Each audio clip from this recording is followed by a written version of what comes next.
Matt Olson has been on an absolute tear so far this spring training. But will Olson be able to continue this heading into the regular season? We'll discuss that and more on today's action-packed episode of Locked On Fantasy Baseball. You are Locked On Fantasy Baseball, your daily fantasy baseball podcast. Part of the Locked On Podcast Network, your team every day.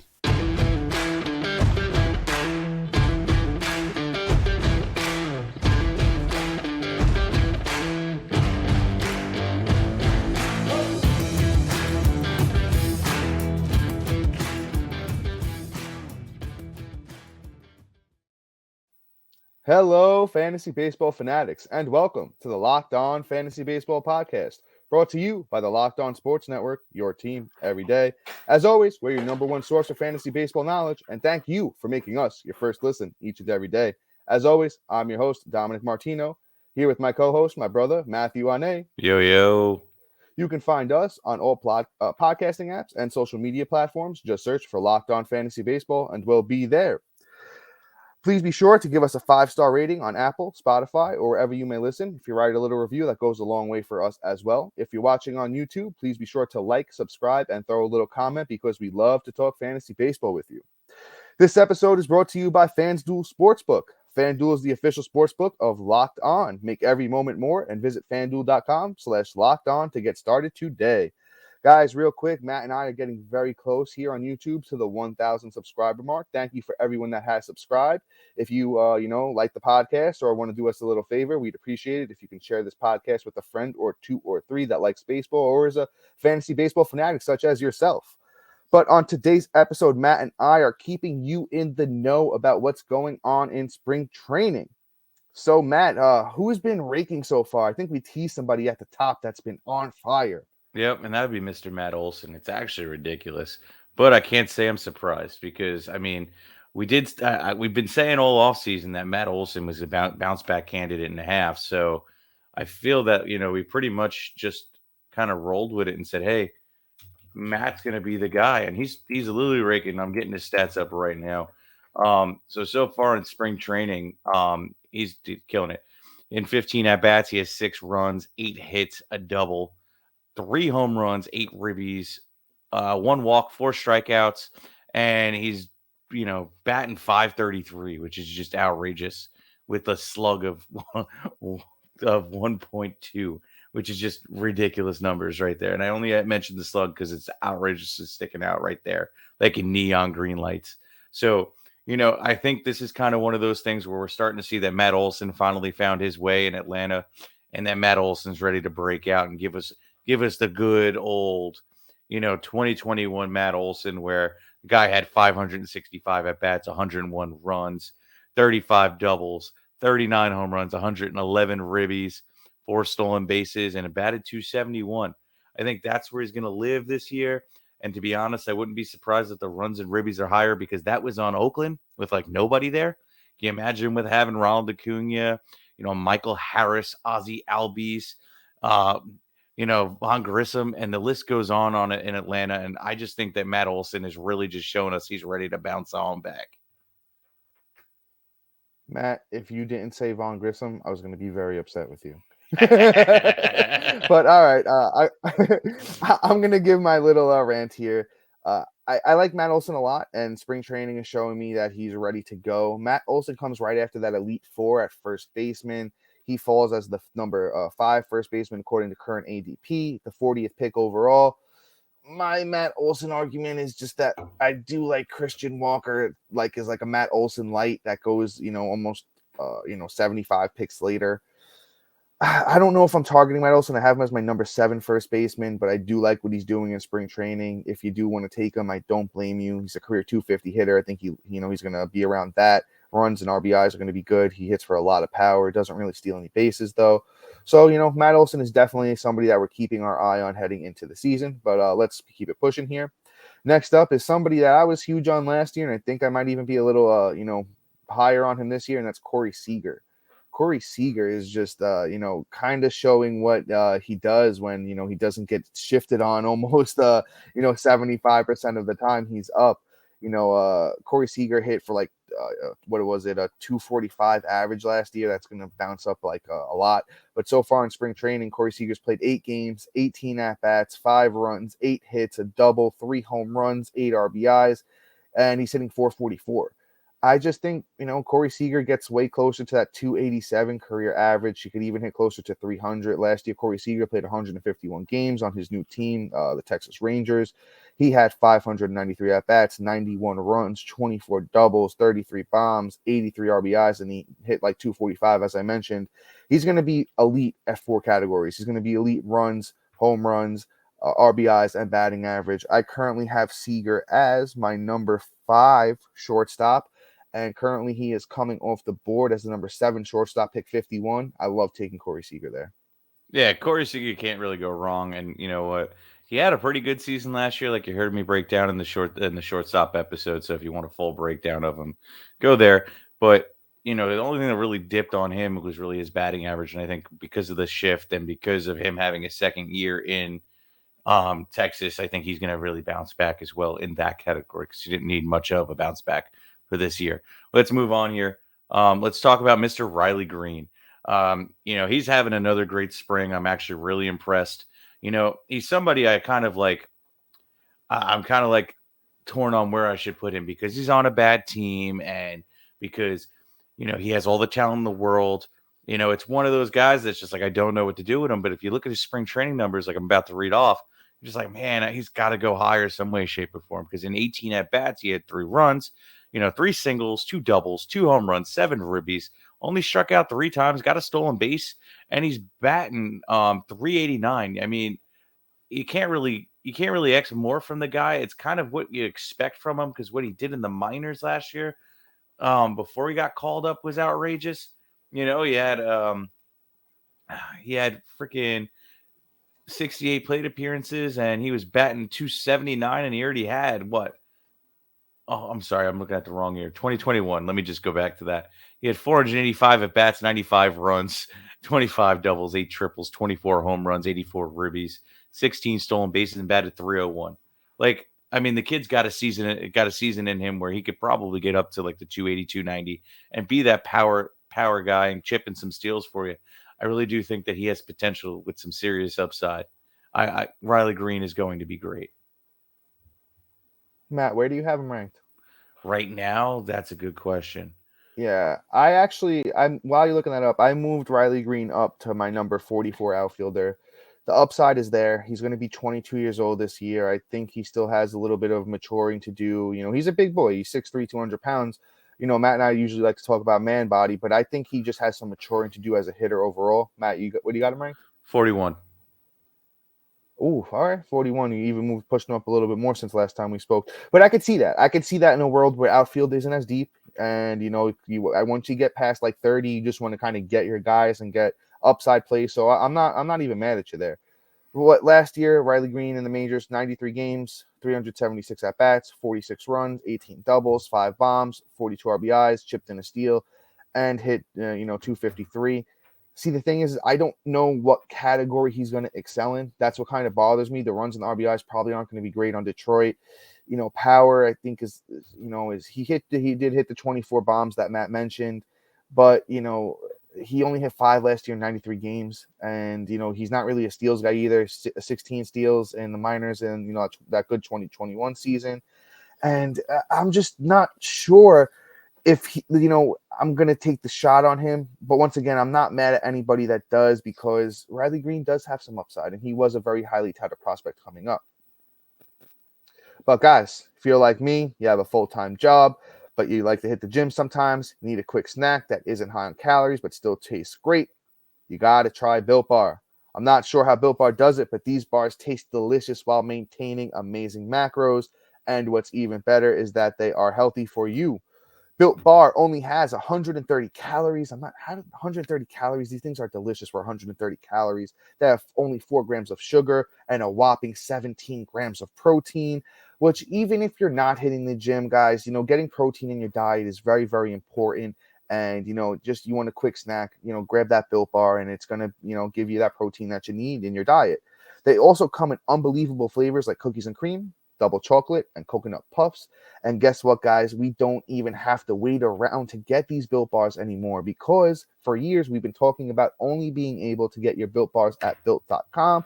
But guess what? Now you can take a walk or a short drive down to your local Walmart or Sam's Club, and you can get you a box or 2 or 3 or 4 or 10 or 20 or 100. Just you can get as many Built Bars as you want these days, guys, and you need to get on that. But let's get into some starting pitchers now, guys. Matt, you wanna grab this guy? Sure.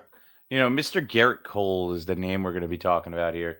One of the best pitchers in the league. Probably somebody you weren't sure what to do with him, only because of the fact that, last year for Gerrit Cole, his ERA was a little disappointing, being a 3.5. But he still had an incredible season with 200 innings and 257 strikeouts, right?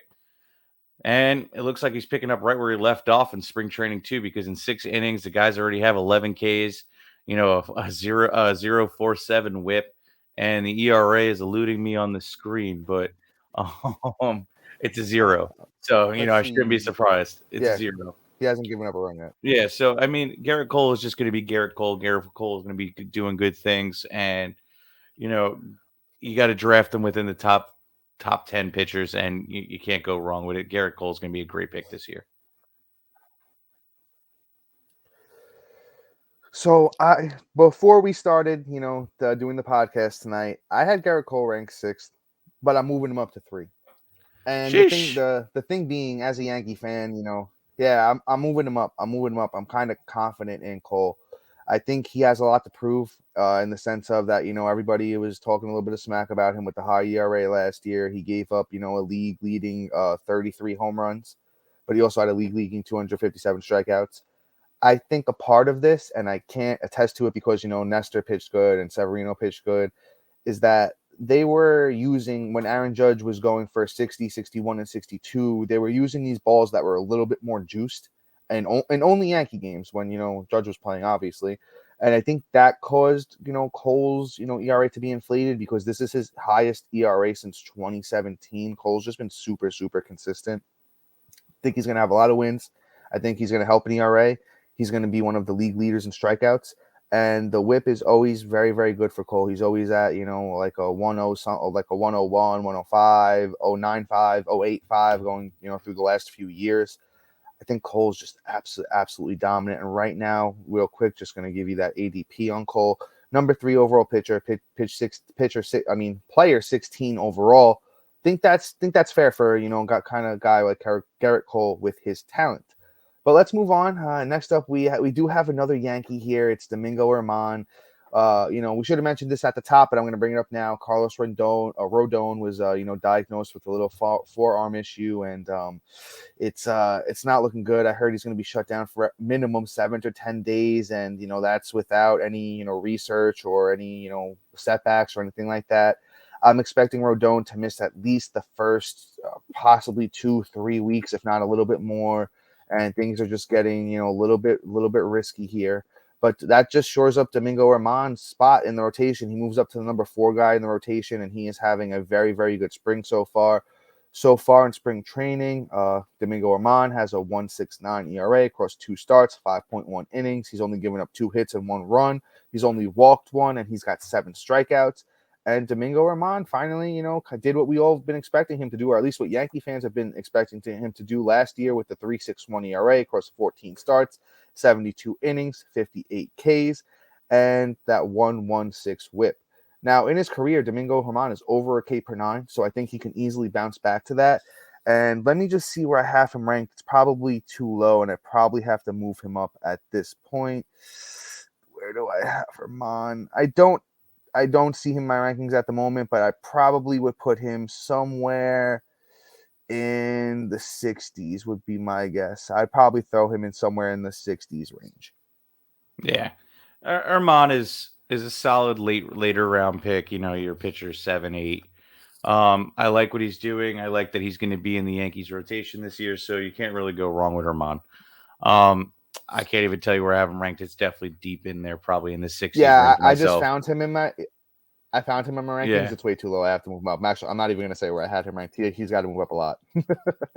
Oh, wow. If you're saying that means he's really bad. Yeah, like I said, he's going to be in the 60s after I update this. Yeah. All right. Let's move on here. We're going to talk about another pitcher here, and that's Mr. Matthew Boyd. We all probably know this name because he's probably one of the most disappointing pitchers that's come around because he was a good prospect. He was somebody we really expected to really just be the next ace for Detroit, and it just never happened. Um, you know, but so far in the spring, he's killing it. And at age 32, he's an interesting pickup because last year he didn't have a bad season either. And you know, with his limited starts, he only had 13 innings, but he did keep it down into under a 2 ERA, like a 135 ERA, and he had, a K well over a K per nine. So he's chilling and he's picked it back up. So let's see if it sticks around. He's definitely worth the flyer in 5 innings. He's had 11 Ks already.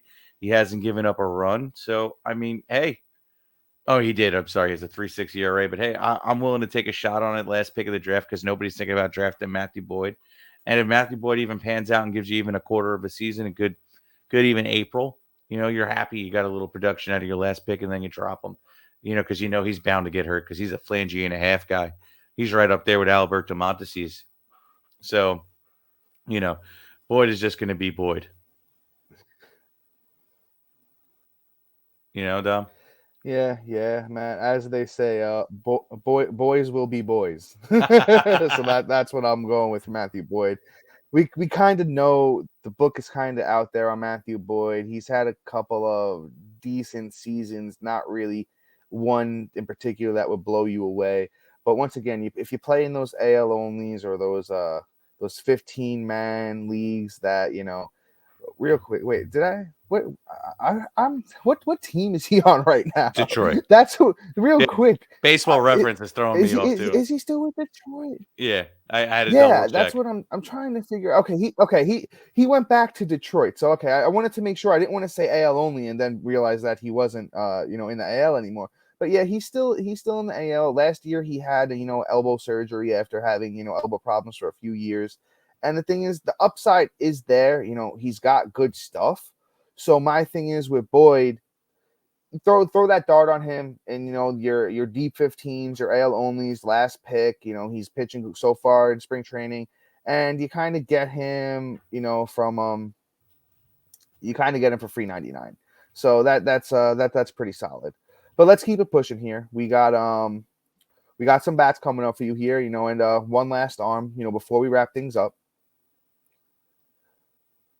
But Matt, you wanna grab this one real quick? I think we got something to talk about. Yes, sir. So, like Dom teased, next up we're going to be talking about a few guys you don't expect that are performing great this spring training. Here at Locked On, we're super excited about our new sports betting partner, FanDuel. The midway point of the NBA season is here, and now is the perfect time to download FanDuel, America's #1 sports book. New customers get a no sweat first bet up to $1,000. That's bonus bets back when your first bet doesn't win. Just download the FanDuel Sportsbook app. It's safe, secure, and super easy to use. Then you can bet on everything from money lines, points scored, and threes drained. Plus, FanDuel even lets you combine your bets for a chance at a bigger payout at the same game parlay. So don't miss out on your chance for your no sweat first bet up to $1,000 in bonus bets when you go to FanDuel.com/lockedon. That's FanDuel.com/lockedon to get started today. Make every moment more with FanDuel, the official sportsbook partner of the NBA. And without further ado, let's take this on and let's talk about Mr. Trey Mancini. So Trey Mancini is interesting right now. So, nobody really expected him to really just, be the guy this year and kind of show up. You know, I'm really taken back at the fact that he's even doing what he's doing. Not like I'm saying he's having like an incredible spring, but you know, I'm just kind of blown away here. So let's take a look. Um, hmm. So in 16 at bats, he had 4 runs, 9 hits, a home run, 2 ribs, a walk, 6 strikeouts. He's batting about 563. So, like I said, I'm blown away because I expect how do I put this? Not that kind of production here from Trey Mancini, but at the same time, he still is good, and he's still worth the draft pick. I don't have Trey absolutely buried either. He's still definitely worth a bench pick at the moment, but let's move on here. Let's talk about Oscar Colas. Oscar Colas is somebody that, is a name that's been thrown around in the fantasy era, let's put it that way, or stratosphere, that you know er, that he's an interesting name, essentially. Let's put it that way. Oscar is trying to get his stats here. I'm sorry. Oscar's doing his thing. So in 23 at bats, he has 3 runs, 8 singles, a double, a ribby. He's walked. He's only struck out once, has a stolen base, and he was caught stealing one. So he's at least trying to steal some bases, and he's batting 391. Oscar is, Oscar. I can't really say much about him other than, hey, keep an eye on him. If he keeps this up, then I think, we definitely need to, probably put him on our draft boards and put him somewhere in our rankings so that, we can see what he's doing as we get closer for the waiver wire. And then with our last guy here, Eduardo Rodriguez. Eduardo Rodriguez seems to be having a good spring as well. You know, Sorry, I'm having technical difficulties here with everything. I'm back, brother. I'm sorry. Kind of had a little family emergency going on, but I'm back here. I feel like I missed a lot. Oh, you did. You missed about 2 names, but it's fine. You want to take this one, Mr. Eduardo Rodriguez? Since I'm yeah. Let me chime in with the little Eduardo, and if it's cool with you and everybody, I might just throw my 2 cents in on the guys I missed, and then we could wrap things up. But Erod, was dealing with a whole bunch of stuff last year. A lot of issues. I know he didn't show up, and at the beginning of the year, and I don't think they were able to get a hold of him. But Erod's kind of always had very, very good talent, and he's kind of showing it so far in spring training in the sense of, he's started 3 games. He's got 8.1 innings pitched. He's yet to give up a run. He's only given up 7 hits and 1 walk, 10 strikeouts, 0.96 whip. And Erod was really good in 2018 and 2019. And, in 2019, the guy threw 200 innings, 3.81 ERA, 213 strikeouts. He's going to kill you in whip. So, be prepared for that. He's a career 1.3 whip guy, and he had a 1.32 that year. But, hey, if he's going to help you in ERA and he's going to help you in strikeouts and you take him late, your AL onlys or your deep 15-mans, like I was saying, earlier about Matthew Boyd, there's upside here. We're not just going to talk about, the names everybody's talking about. We're going to give you guys some deep cuts and let you know for your deeper leagues who to target. And I think Erod is definitely somebody you could take with one of your last picks. I'm definitely moving him up in my rankings. Yeah. Erod is interesting. Let's put it that way. I mean, he's pretty much free 99. And, he's another one, like I said, you got to keep your eye on him. If he keeps doing this up, he's definitely a nice, sneaky last pick of the draft in those deeper leagues. But Dom, you want to give your 2 cents on these last couple guys here? Or you're pretty much good? Oscar Colas and Trey Mancini? Guys, once again, I apologize. Yeah, let me hop in on Oscar Colas real quick if I can, my brother. Yeah, absolutely. So Oscar Colas, 6'1", 220 pounds. The White Sox need another guy in that outfield. And I think Oscar Colas is that guy. He's been very, very good in his minor league career so far. Last year, let's talk about that. Matt, I don't know if you brought up last year. Did you go over his stats from last year? To be honest, I got thrown for a whirlwind. So I did a very mediocre take on him. So, hit it hard. Okay, so I got you. So last year, Oscar Colas, 117 games, 481 at-bats, 81 runs, 24 doubles, 4 triples, 23 homers, 79 RBIs, 3 steals, and hit 314. The year before, he had 290 in 97 games, 16 bombs, 3 steals. The guy is very good. He's pretty solid defensively, which is something that the White Sox need out there. Oscar Colas, I think he gains that starting job, 24 years old, so he's not too young. He's somebody who's, right in his prime, and he could wind up hitting pretty high in that lineup. They don't really have much after Eloy Robert and Tim Anderson. It's just they don't have a lot going on after that. I think Colas is somebody that you definitely want to target. And let me throw my 2 cents in on Trey Mancini real quick too. I know that's somebody else that we had planned here. Trey Mancini, let's hope that he's found a new home. He was in Baltimore for a very long time. He was in Baltimore for 1, 2, 3, 4, 5, almost 6 years. And, when you get comfortable, I don't know if you guys are, I was at a job for 10 years and I left, and it kind of threw me for a loop. and you get a little uncomfortable, you get a little bit off balance. So let's see, maybe being there with Bellinger and Hosmer and all these other, I feel like it's like I don't know if you guys ever seen, what is it, Matt, the Christmas movie with the Island of Misfit Toys. That's what I kind of feel like the Cubs lineup is going to be like this year, but maybe they can band together and bring something out of each other. Yeah. Yeah, no, I mean. Oh, what was that? I lost you there for a second. I said Rudolph the Red-Nosed Reindeer. That was a movie. But yeah. Oh yeah, I think that is the movie. But with Trey Mancini, he's pretty talented baseball player. Let's go back to that career 2019, 35 bombs to 291. The runs and the RBIs were there. He's not much of a steals guy, so he's not going to help you there. I think Trey Mancini is somebody, I have him ranked fairly decent at outfield, I believe. Where do I have Mancini? Probably higher than that. I have Trey Mancini at 61, and I think that's solid value, as maybe as a bench player and kind of see what you got. I think he could hit for career 265 hitter. He can hit for average. He can throw in a little bit of power. Runs and RBIs might not be great with that Cubs team, but once again, for a later round pick, I think in your 5 outfielder leagues too, Trey Mancini is definitely great. But Matt, I appreciate you and the fans letting me chime in and give my thoughts here. I don't know if you have anything else that you would like to talk about before we wrap things up, brother. You're chilling, man. Let's kill it. All right, guys. So that's all for today. Thank you for hanging in there with us. Today's been a rough day for both of us. So, we're just out here doing our best. We appreciate you guys. Thanks for being here. Please be sure to like, subscribe, comment, rate, and review. Check out our website if you haven't already. We have our rankings there, a little bit about us. You have access to all of our episodes on there. Thank you for making us your first listen each and every day.